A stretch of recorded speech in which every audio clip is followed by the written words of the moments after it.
Amen, gloire à Dieu. Voilà, j'ai cette petite pensée à vous partager, qui est dans mon cœur. J'étais en train de réaliser quand on voit Dieu, quand Dieu nous parle. Et je pensais à cet homme, ce prophète Isaïe, quand il a vu Dieu et quand Dieu lui a parlé. Quand Isaïe a vu la salle du trône céleste avec Dieu lui-même, élevé et exalté, qu'il aperçut les séraphins à 6 ailes qui se couvraient les yeux en présence de Dieu, et qu'il a entendu leur voix, ce qu'il a secoué, comme l'aurait fait un tremblement de terre. Quelle a été sa réaction? Il a réalisé son état de péché et son insuffisance. Isaïe va dire cette parole: malheur à moi, je suis perdu, car je suis un homme dont les lèvres sont impures. J'habite au milieu d'un peuple dont les lèvres sont impures, et mes yeux ont vu le roi, l'Éternel des armées.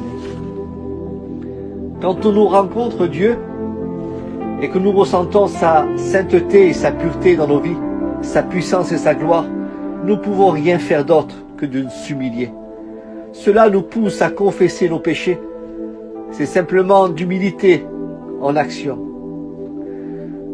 Un jour, quelqu'un m'a dit cette parole: je voudrais rencontrer, j'aimerais que Dieu me parle directement.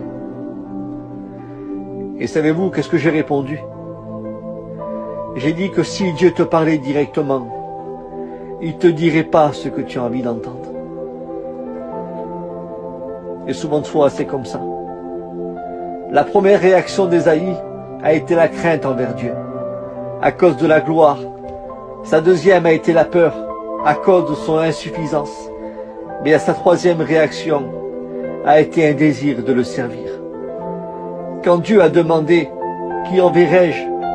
Qui marchera pour nous? Et Isaïe a répondu: me voici, envoie-moi. Quand nous rencontrons vraiment Dieu et que nous ressentons son amour dans notre cœur, dans notre vie, pour nous, malgré tous nos manquements que nous pouvons ressentir, d'autres que la gratitude. Et comment pouvons-nous mieux lui montrer notre gratitude qu'en le servant? Je voudrais vous encourager dans cette journée: servez Dieu.